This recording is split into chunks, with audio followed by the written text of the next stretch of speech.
빠르게 변화하고 있는 유럽의 리테일 마켓, 소비재 유통시장에 진출하려면 어떻게 해야 할까요? 이런 궁금증을 가진 여러분을 위해서 준비했습니다. 생생 비즈니스 트렌드 유럽 소비재 유통시장 진출 가이드 편. 저는 코트라 시장조사팀 정선영입니다.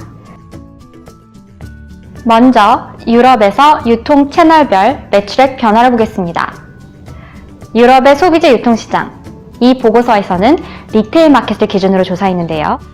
온라인 시장은 매년 10%대 성장을 보입니다. 모바일 시장의 성장은 더 극적입니다.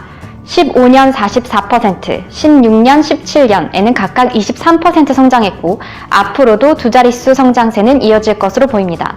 반면 홈쇼핑 시장의 규모는 5년 평균 7% 감소했습니다. 매장형 유통 채널인 슈퍼마켓, 하이퍼마켓, 백화점의 부진도 이어지고 있는데요.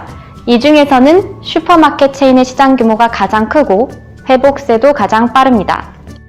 다음은 유럽 상위 10대 소비재 유통업체의 매출액입니다. 이 데이터를 보면 성장하고 있는 리테일러는 1위의 슈퍼마켓 체인 리드를 운영하고 있는 슈발츠 그룹, 3위의 알디, 그리고 6위의 아마존입니다. 여기서 재미있는 두 가지 포인트, 아마존과 알디의 성장에 대해 각각 살펴보겠습니다. 먼저 아마존은 2013년 대비 2017년 80% 성장을 했습니다. 그리고 10위권 내 유일하게 유럽 외에 본사를 둔 유통업체이고 또 유일하게 온라인 유통만을 전문으로 하고 있습니다. 온라인 소비재 유통시장 매출액만 따로 보면 약 20%의 절대적인 점유율을 가지고 있으며 2위 이베이, 3위의 오토, 4위 테스코와의 격차는 매년 확대되고 있습니다. 빠른 속도로 성장하는 온라인 유통시장과 이 시장에서 절대적인 위치를 갖고 있는 아마존은 유럽 소비재 유통시장을 바짝 긴장하게 하고 있습니다. 이에 대한 대응으로 유럽의 대형 유통업체들은 옴니채널 전략을 앞다투어 시행하고 있습니다. 옴니채널은 무엇일까요? 좁게는 온라인과 오프라인, 넓게는 모바일, 사물 인터넷, 홍보 전단지, 콜센터까지 하나의 유통 채널처럼 유기적으로 연결된 서비스를 제공하는 것입니다. 그 초기 모델로 나온 것이 O2O, 온라인 투 오프라인으로 온라인의 신속성과 오프라인의 편리성, 접근성을 결합한 것입니다. 대표적인 것이 까르푸의 클릭 앤 드라이브 서비스인데요. 출근길에 모바일로 주문하고 퇴근길에 까르푸의 드라이브 스루 카운터에 들으면 매장 직원들이 직접 차 트렁크에 상품을 실어줍니다.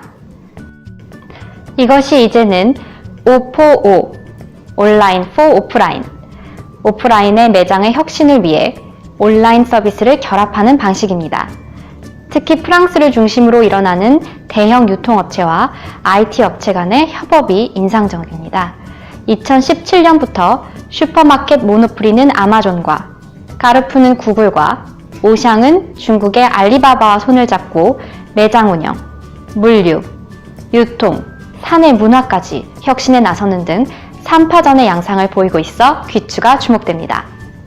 두 번째 포인트는 바로 알디의 성장입니다. 알디는 소형 할인마켓으로 소품종, 초저가 전략을 내세운 소비재 유통업체인데 영국의 유통공룡 테스코를 2017년 처음으로 꺾고 유럽에서 매출액 3위에 올랐습니다. 알디의 성공 배경에는 장기간 지속된 경제 위기로 인해 생활 소비재 가격에 민감해진 유럽의 소비자들이 있습니다. 높은 소비재 가격 민감도를 확인할 수 있는 또 다른 현상은 바로 소비재 유통시장에서의 PB 상품 점유율은 유럽이 전 세계 1위라는 점입니다. PB 상품이란 프라이빗 브랜드의 약자이고 유통업체의 자가 브랜드를 말하는데 유통마진을 줄여 매우 저렴한 가격이 특징이고 유럽에서는 유통업체들이 자신들의 이름을 걸고 품질을 보증하며 소비자의 신뢰를 얻고 있습니다. 마지막으로 이렇게 변화하고 있는 유럽 소비재 유통시장에서 변화하지 않는 소비자 트렌드를 한 가지 지적한다면 바로 지속가능성 가치에 대한 높은 선호도입니다. 민텔의 조사에 따르면 독일, 스페인 소비자의 25%, 이탈리아, 프랑스 소비자의 20%가 유기농 친환경 제품인가 여부가 구매 결정의 1순위라고 합니다. 유럽의 소비자들은 여전히 자신의 건강에 좋을 뿐만 아니라 자연 환경, 그리고 사회적으로도 의미가 있는 지속 가능성에 기여하는 제품 및 브랜드를 선호하고 있습니다. 그렇다면 우리 기업이 생산한 소비재는 유럽에서 어떻게 활약하고 있을까요? 한국산 제품의 17년 대유럽 수출은 20% 증가했습니다. 특히 소비재의 수출 증가율이 높은데요. 유럽에서는 한국 화장품의 인기를 따라서 메이드 인 코리아의 인지도가 확산되고 있습니다. 2017년 유아용품의 유럽 수출은 200%, 화장품은 42%, 농산 가공품은 23% 증가하는 등 소비재가 유럽 시장의 새로운 수출 동력으로 부상하고 있습니다.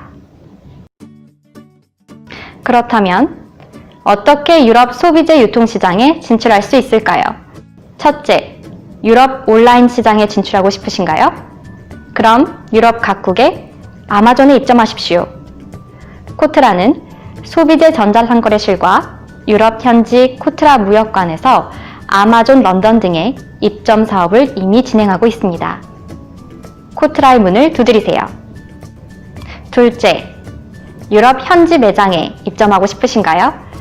그렇다면 슈퍼마켓 체인에 입점을 고려하세요.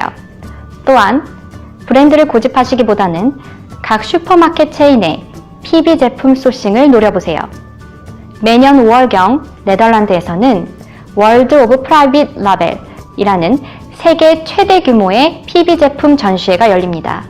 이곳에서 유럽의 PB 제품 트렌드를 확인하시고 자사의 제품을 까르푸, 테스코, 알디 등의 구매 담당자에게 소개해 보십시오. 셋째, 자사의 브랜드로 유럽 진출에 성공하고 싶으신가요? 그렇다면 환경보호, 동물보호, 유기농, 공정무역 등 지속 가능성과 관련한 제품으로 유럽 소비자의 마음을 움직여 보십시오. 여러분만의 생산 철학에 대한 스토리텔링 마케팅은 유럽에서 가장 효과적일 수 있습니다. 여기까지 생생 비즈니스 트렌드 유럽 소비재 유통시장 진출 가이드 편을 마칩니다. 더 많은 정보가 필요하시면 지금 코트라 해외시장 뉴스 홈페이지에서 보고서를 다운받으세요. 코트라 시장조사팀 정선영이었습니다. 감사합니다.